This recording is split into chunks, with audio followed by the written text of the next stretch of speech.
You are Locked On Nets, your daily Brooklyn Nets podcast. Part of the Locked On Podcast Network, your team every day.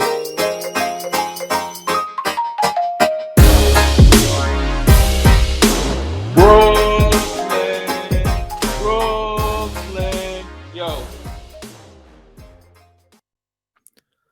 Yes, sir. It's the Locked On Nets podcast right here on the Locked On Podcast Network. It's your team, the Brooklyn Nets, every single day. Over there, you're going to find Doug Norrie, owner-operator, DFSR, all your daily fantasy sports projections, rankings, really, quite frankly, for DraftKings, FanDuel. If you need those daily projections, he's got you covered. I'm Adam Armbrecht, covering the New York Football Giants on the One Giant podcast.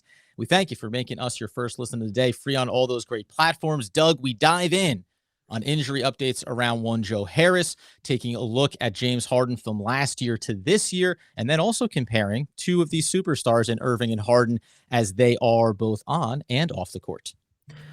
Yeah, we got like a not so encouraging update. Although in classic about Joe Harris in classic Nets fashion, you just don't really know exactly what to read from it. Could be the worst or no news. Say it could be fine or it could be terrible, and that's kind of where we are with Joe Harris right now. So this is so classic Nets that like the injury report just can never be clear, and like none of the timelines ever make any sense. But Woj did report late on Thursday night that there was some concern around Nets folks that the Joe Harris, we already knew the Joe Harris recovery time was not sort of getting there in terms of where they had originally estimated it. And then that there's now a thought that there's a possibility that he might need a second procedure on his left ankle. I'm quoting Woj. And then he said, Woj continues to say a decision that will be based on his progress, Harris's progress over the next 1 to 2 weeks. And this all comes from Mark Bartelstein, who is Harris's agent. So the Nets have already talked about setbacks. We kind of already knew that to be the case. What did you think when you first heard this? Because I had a very clear thought process on this one. And but I have lots of thoughts just from like reporting / to team impact to like, general future outlooks. But what did you think when you first heard this?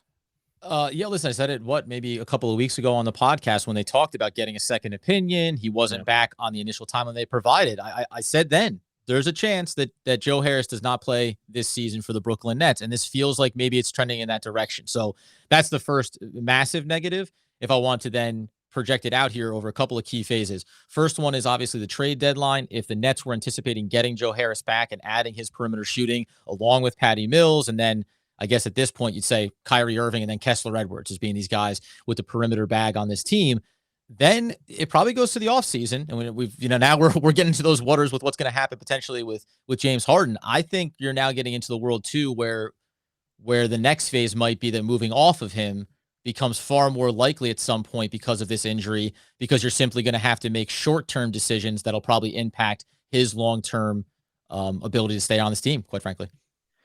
Yeah, I think I'm mostly with you. I think this is like sort of laying the groundwork for he might not come back. We've like kind of been getting more and more morsels along this line of it's going bad, second procedure. We're kind of just like setting the groundwork or the framework for this is way worse than we thought, or just like it missed the timelines. Like this was a more complicated procedure than they thought it was going to be.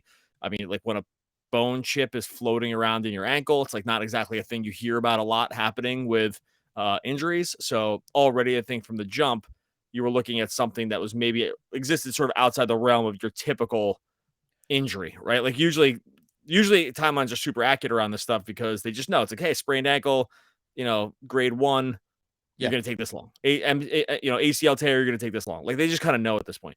But these super weird things tend to maybe make it much harder to discern what the timeline is going to be. And I think that's what we're looking at. And if something went wrong, which it sure seems like it's going to be the case, I think as a Nets fan, you cannot count on Joe Harris like being a meaningful contributor going forward. And if he is, it's only like sort of found money at this point. Like I think that's sort of how we have to start looking at the situation. So then how does that impact to you what the Nets now need to do around the deadline? Because we've talked about this before that, the Nets, assuming Harris was going to come back, you're adding this piece to the arsenal. Now, if we thought you want to add a little something here, maybe some more perimeter shooting, does it elevate the level of player that you're trying to go after? Does it elevate what you're willing to part with? We've mentioned these, some of the younger players before and assets you wouldn't want to move off of right now. But if we also agree that every single season when you have Kevin Durant and Harden and Kyrie is a season you want to be doing everything to win a championship that year, you probably need to be willing to part with more guys than you might like to if there is going to be one of those shooters available that a team's looking to part with.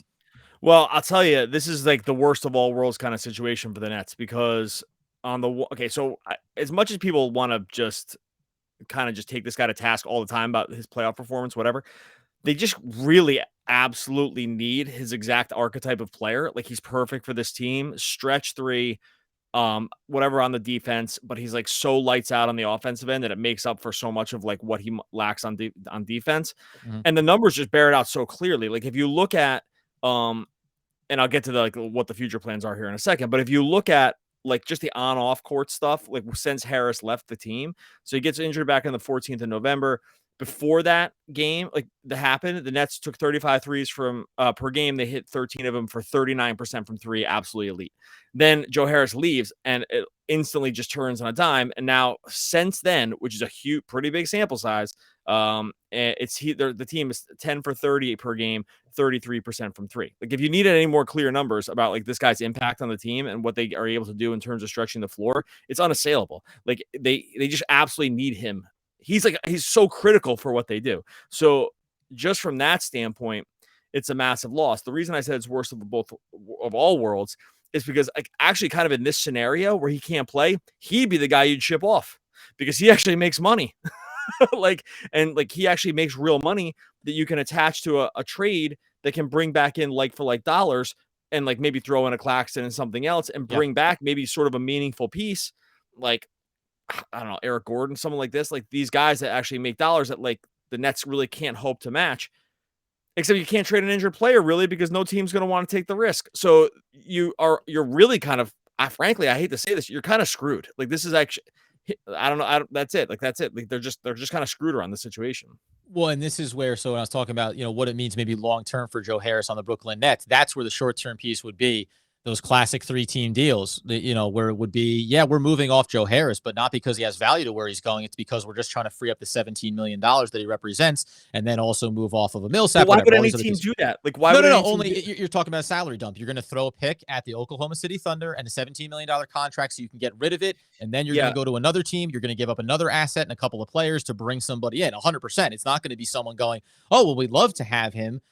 Maybe a low-level team that's looking like they're trending in the wrong direction as far as being in the playing games or something, they might be slightly willing to take a look at that as in, well, if he comes back healthy next year, we'll have a real asset we can trade. Or again, teams like the Rockets or the Thunder, the Magic, the Pistons, all these teams, right? If you can send his money there, what they end up getting is money on the books now. But if Harris comes back healthy, they'll have a hot commodity next season that everybody would want. So you have to find a team that's willing to take that long-term kind of view for you. But they can get there. It's going to take a lot more work. And again, it comes down to whether or not the Nets look at this and say, well, if we're not going to have Harris back this year, we have to be willing to say that we're done with Harris altogether, because the only way that we're getting in someone who can really replace his production in the areas that we need it is by first clearing his money, because there's nobody else on this roster that represents that salary hit outside of obviously the main three.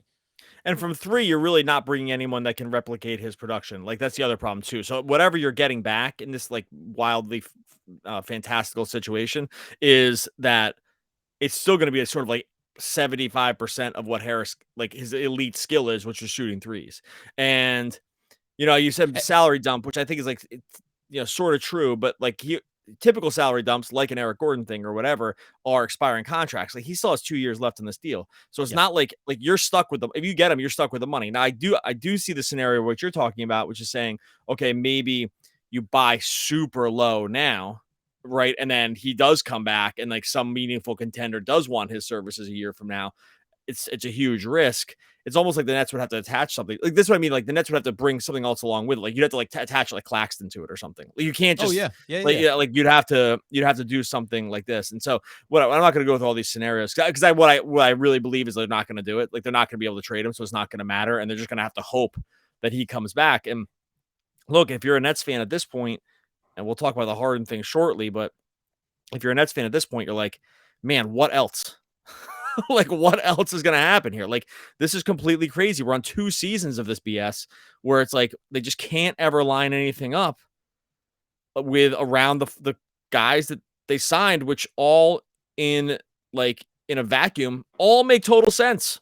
It all makes total sense. It all fits together. Harris plus Harden plus KD plus Kyrie. The numbers are like so above and beyond the norm in terms of just you can't lose. Like those 4 guys on the court put you out there, me out there. Like my 4-year-old. Like they're gonna put up like 120.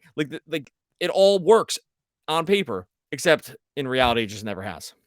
Tell the people about BetOnline. One quick follow-up, and then we're going to dive into a little bit of a look at James Harden and as far as what his productions looked like coming from last year into this year. All right, I'll make myself feel better here. BetOnline has you covered this season. More props, odds, and lines than ever before. Go to BetOnline. Make yourself feel a little better. Nets still betting favorites to win the championship right now. Has the odds dropped a little bit on BetOnline? Yes. Are they still ahead of the Warriors? Also, yes. I think maybe that'll make me feel a little bit better and calm me down for the rest of the podcast. Also, football headed toward the big game here in actually not a couple weeks, a little bit more than a week. BetOnline.net remains the best spot for all of your sports scores, podcasts, and news this season.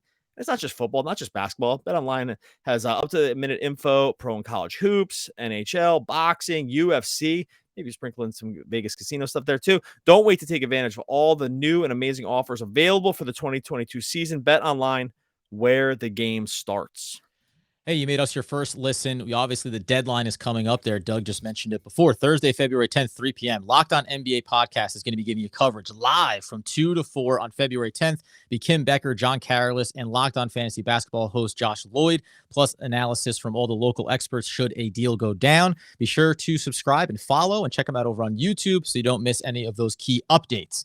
The last quick footnote on the Joe Harris piece to me would just be, to your point, it's not like you just go out and get an elite perimeter shooter like that off the market somewhere. The Nets would, in the short term, need to approach this from the standpoint of, and this is kind of assuming that you do keep him on the roster, which I think is the most likely scenario, is how do we bring in 2 reasonably priced players, maybe shuffle the deck, use the TPEs, and improve our team overall, right? Try to get a perimeter shooter that can provide some production, not going to match the production of Joe Harris. And then how do we get another big body, or how do we get something else that elevates the overall value of this team and the role players, because you can't replace any one individual. So make yourself more balanced on both ends as opposed to focusing on this one thing that you're not easily going to go get. That being the case. Yeah. Oh, sorry. Oh, good. Okay, No, please. I was just going to say, I'll close it off here and then you can move on. But I would say around those situations, I think it's going to be such a Herculean task to be able to pull that off that, I think the Nets are kind of just pot stuck here. Those guys don't exist. Everyone wants them. There's too many teams fighting for the playoffs right now. There's too many buyers and no sellers. There's just a lot of things, other things conspiring against it. So we can go into James Harden now, but I'm only just trying to prepare Nets fans here that some perfect 1-to-1 Joe Harris replacement or perfect 3-and-D wing is just not walking into the door at trade deadline. And by the way, I'd love to be proved wrong. Nothing would make me happier to be wrong on that statement. And I will come in here and say Sean Marks is a genius and he figured it out. But that would be the best podcast for me. But I just don't see it happening. By the way, the current situation that the Nets find themselves in with KD being out, and, a little bit of frustration across the roster, as far as championship caliber teams go, that buyout market guys may be looking for or whatever, they might not be the most attractive of the championship caliber teams. God, I didn't even think about that. Now I'm even more mad. There you go. See? like when Patty Mills signed in the offseason for a 2-year, $12 million contract, he was like, dude, look at it. I'm going championships. Paul Millsap's you know what? Not for me. Then other guys have. I saw the BetOnline odds. I still would like to go somewhere else. I scoff at those things. I'm working on my own models around the championship. Yeah, so that's something to think about too. The attractive landing spots for buyout market guys. So Marcus Aldridge going back to last year, Blake Griffin going back, right? These are guys or players like that may be looking at other teams around the league instead. Okay, so that's depressing. Now we get into James Harden, though, because we've been talking about him, obviously. You want to feel better? It ain't going to happen here. Well, you came. I don't care that it's Friday. The weekend's where you pick yourself up. This is where I drag you down. We talked about Harden, the frustration that maybe he showcased on the court a little bit. He's been up and down and inconsistent. There's a couple of things we're going to get into also comparing his on-off the court numbers to Kyrie Irving. But even coming from last year to this year, James Harden, who had to do a lot of work last year as well. Field goal percentage overall, down from 47 to 41. He's down from 37 to 33 from deep. The rebounds per game are basically even, actually up 8.5 this year from 8 the prior season. And the assist numbers are actually a little bit higher this year. No, they were higher last year. No, Sorry, they're both those lower. were higher. Yeah. 8.5 rebounds last year, 8 this year, 10.9 assists last year, 10.2 this year. But the key one that I actually look at in those is, one, the rebounding piece, because he's obviously productive, especially on some defensive board aspects of it. And then the assist number, because you haven't had Kyrie Irving for so long here. You were without Joe Harris, one of the guys that you easily benefit from an assist numbers game, and then everything with Kevin Durant. This is where I think it's a combination of two things. There's clearly some level of regression to his game, because you can't fall off from the shooting category standpoint and tell me that no, it's the foul calls or not. Because, by the way, top, I think, 6 in the league of fouls drawn this season. Giannis is up there, up over 8. Both Kevin Durant and James Harden are at 5.7 and 5.9 respectively. They're among the top 6 guys in the league getting foul calls drawn on them. So whatever we think about the way things look different this year for Harden, he's still one of the most effective players in the league this season getting to the line.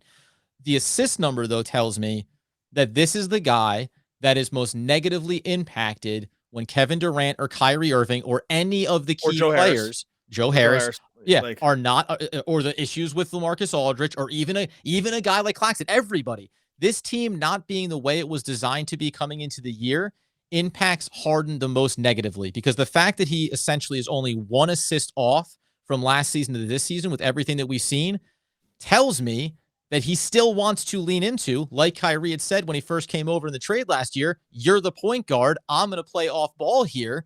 He wants to be the facilitator first, and everything about his game, getting to the basket, etc., is predicated off of that piece, and they have not had the stability around him for it to be as effective as it could be, and then for him to be as effective as he can be when he's doing his thing on ball.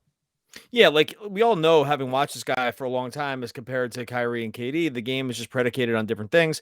They need other things to like sort of be happening around them. Kyrie, we've seen, like, needs very little to happen around him to be able to at least score. So like his game is just it can be very ISO heavy for long periods of time, and you kind of not feel too bad about it. KD is just, he's a total unicorn. So whatever, like, you're not going to be able to compare anything to him. Harden does need personnel around him. Specifically, it gets a lot better for him when he has like 2 other, even just spot up shooters, not leaving guys like Durant and Kyrie around him, just dudes that can keep defenses honest around the perimeter. And you kind of at least need 2 of them. And like, even a moderate athletic big who doesn't even need to be much. It doesn't need like just your general screen and dive stuff. And like, that's kind of it. And Harden can kind of cook that way. That's the part where I would say I would give him a little bit of a pass, in the sense that we already knew all of this, and the Nets just kind of don't have that right now. And so it's just not a surprise. Where you get really concerned is the numbers have is that okay, where you get really concerned is that at that point, like, his value drops considerably. Yep. And that's where the concern is now, because he gets paid tons. They gave up a lot to get him. It was the correct move at the time, for sure. Like, no doubt. Like, I don't want to trade him either. So I'm even making any of these cases like, I don't want to trade him. You should have got him at the time. It's all good there. But we see now, when the other stuff doesn't work totally, his game, like you said, is so negatively impacted that it's just such an uphill climb for him. And we're just getting a look at that now, I think. And I wonder too, around the fatigue factor or frustration, if like that was as much about the Sacramento game as anything else, which was a total disaster.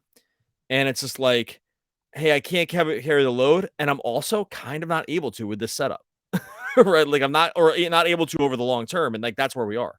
And there's a little bit, and that's the little bit of the piece that I take an issue with Harden in some regards. I can appreciate being frustrated by the circumstances and things that have happened. And also, though, like, you're all in this together, right? It didn't happen just to you, Harden. It happened to the team, right? Joe Harris's injury, guys being in and out.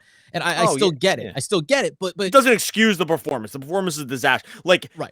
Him that's and my 4, problem. It's like him and 4, like, 8-year-olds. 8-year-olds, you gotta press the action a little bit more. Like, he was totally disengaged. So it's not an excuse. Like, there's no world. He was so disinterested in at least trying the things he can do well. Like, you have to keep trying to do it. Like, you have to keep trying to penetrate. You need to keep trying to get to the basket. Like, you need to keep trying to, like, at least have the other team make adjustments for you getting to the rim. He didn't try that at all. So that's still very, very, very much his fault. And I guess what I'm saying is I wonder if the compounding effect of them losing all these guys along with like his game doesn't work in this kind of thing. Like it doesn't work when it's like sharing the court with James Johnson and Bruce Brown and a big and like one other guy that can shoot threes. Like that just doesn't work. He's never really, I can look back, but if you look back to those Rockets teams, maybe the guys they had weren't the biggest names of all time, but they could at least knock down threes. Like Eric Gordon, Daniel House. I mean, he played pretty well with Chris Paul because he was like a dynamic creator. He played pretty well, frankly, with Russell Westbrook because they got into a rhythm of playing around something that they could kind of make work, and they had shooters. Like that just isn't the case here at all. And so I wonder if that's just like maybe my game was predicated a little bit more on having a few archetypes around me that the Nets just don't really have. Listen, depression in the first segment, depression in the second segment. Let's see what happens in the third. You don't know how we're going to close out. That's the intrigue here. But first, going to tell you about our friends over at Built Bar because it's a new year. It's actually the second month of the new year, and that means New Year's resolutions, and you got to get yourself fit. I know I am. Look at me now, boys. I'm climbing the mountains.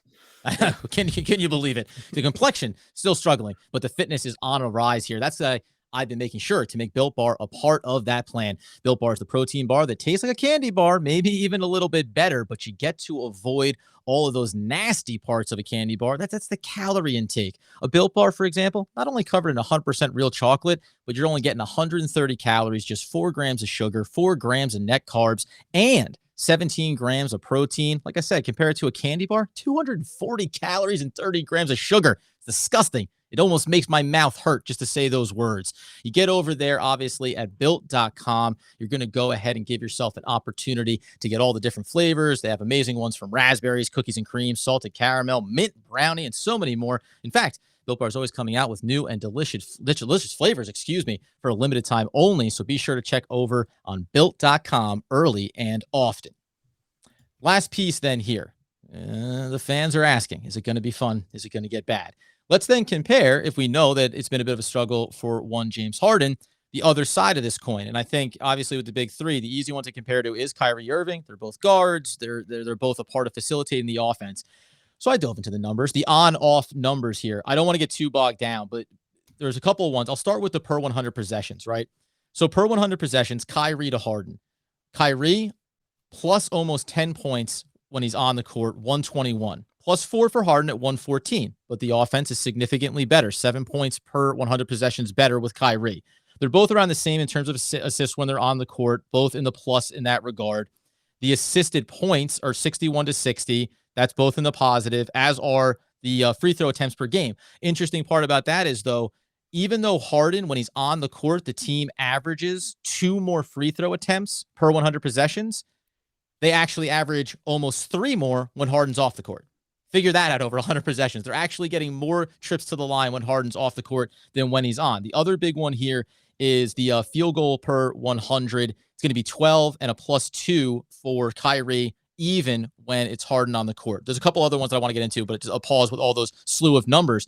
The reality here that you're seeing as well is that even if there's some detriment around the rotations in the roster, when you go in these on-off numbers, Kyrie Irving is at worst a net neutral in any of these categories. There are a lot of areas where Harden is somewhat of a detriment. I was surprised around pace of play where it's actually fairly even.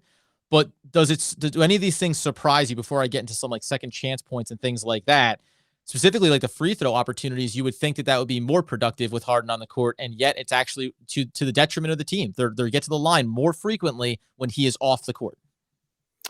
The free throw thing surprised me a little bit. I'm guessing the KD probably makes up for a lot of that this season, like just him getting fouled a lot. So that probably helps it. I wouldn't be surprised to see that number like kind of take a pretty serious dip over the next month with KD out. That would be I think if we check back in a month later, I bet you that number looks probably closer to even. Now I'm not surprised. It kind of just goes back to what we just said about Kyrie and James and the way their game is sort of made up, and like.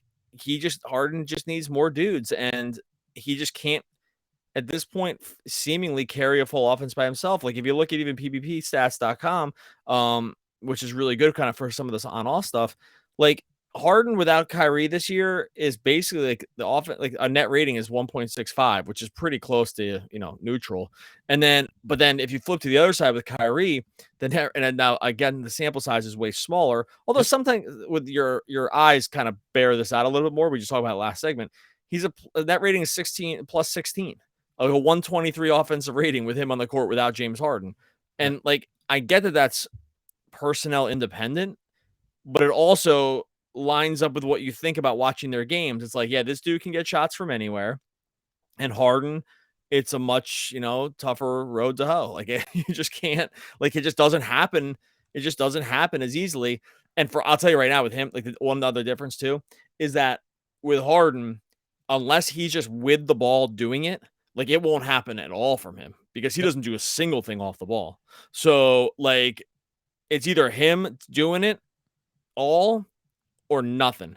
Whereas Kyrie, at least there's some movement and actions and like ability to like run off some different, secondary actions to be able to get the ball for himself. Harden doesn't do any of that crap. So like, that's the other bigger problem.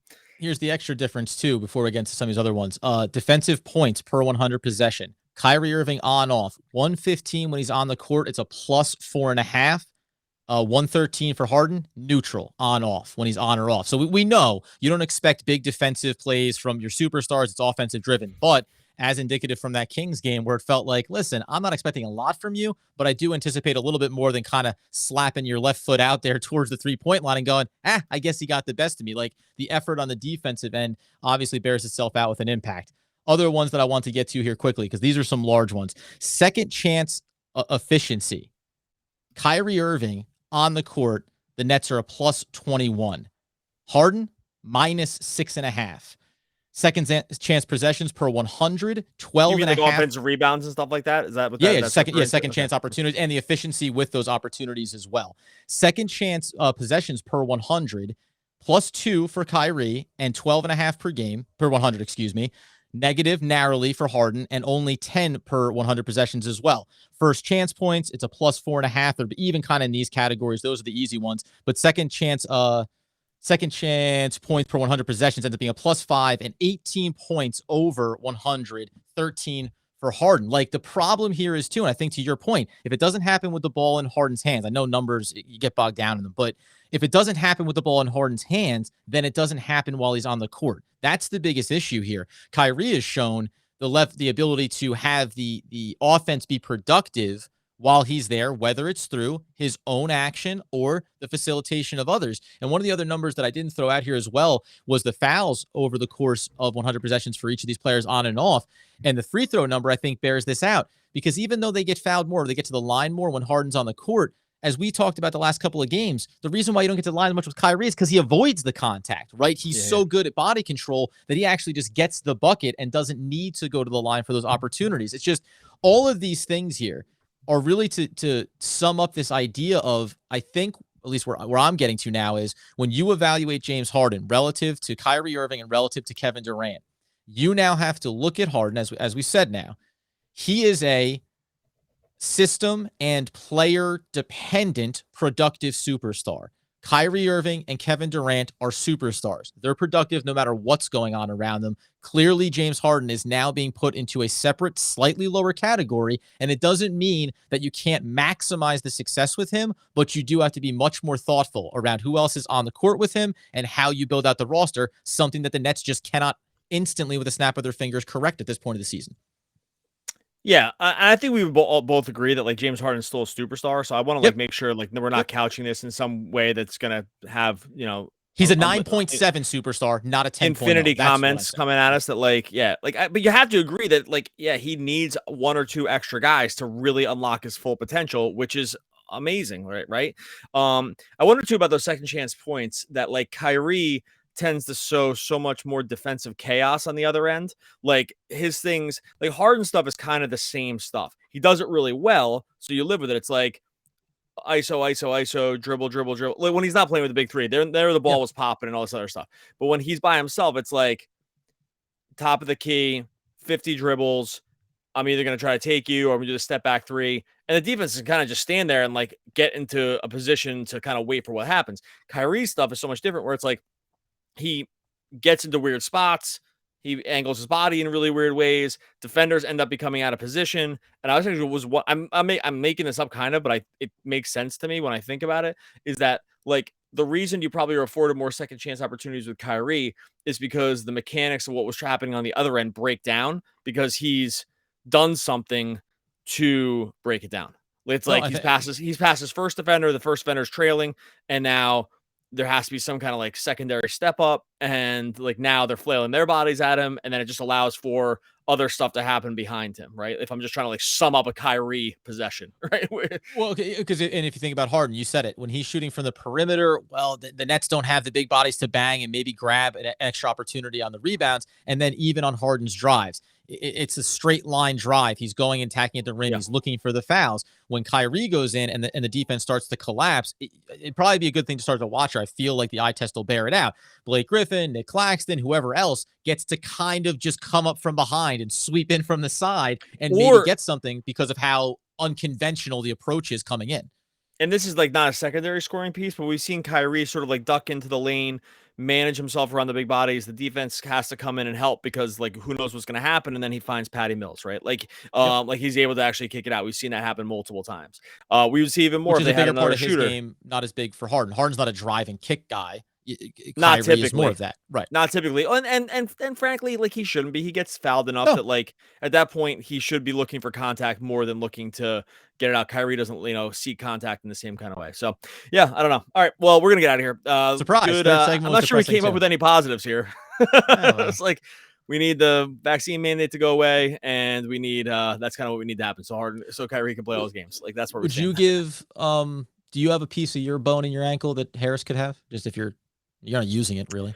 It's actually funny about that because like that's the one part. Well, there's many parts of my body that are bad, but I actually like my one ankle is totally destroyed. So if I because I broke my leg a few years ago and it never fully healed. TMI here, I guess. But so to give there's no way you'd want any piece of that ankle for sure, and then to give away the other ankle would just mean I couldn't walk. So actually at that point, I would give my left knee with the leg that's already bad to Durant. How's that? So you're not dedicated. That's fine. You're not dedicated. I get it. I'm just saying. If you don't want to claw your way around the house while Joe Harris makes a mighty return to win a championship, that's fine, Doug. I just told you I would sacrifice my whole left leg for Durant. So I feel like that's good enough. All right, we're gonna get out of here. Locked On Nets YouTube. Go over and subscribe. Be the 1,000th subscriber because that's gonna happen like within the next week. And so make yourself the 1,000th subscriber. Actually, if you're able to do it. Send us in. We'll shout you out in the show for sure. And I'm trying to think something we can do. Maybe we'll sweeten the pot a little bit. It's not going to happen over the weekend, so we'll figure out a way to sweeten the pot. If you can screenshot your ability to make yourself the 1,000th subscriber, although I already found a hole in this plan, so I got to flesh this one out. In the meantime, make sure you like and subscribe to the Locked On Nets YouTube channel. I'll put the link in the show notes. Gosh, we're on a journey, guys. Really makes me think. We've traveled so far, and your friendship meant everything. It was very difficult, but there were moments of beauty. Everything ends. I am not afraid. Kirsten Ramond. Oh, gorgeous. This puts me in a nice, good, like sort of little Station 11, buddy. Little Station 11 for you. Oh, I didn't know that was the last name. Girl, I also put my Substack in the thing because I gushed about that show. All right, we gotta get out of here. We'll be back next week talking more Woo! Brooklyn Nets basketball.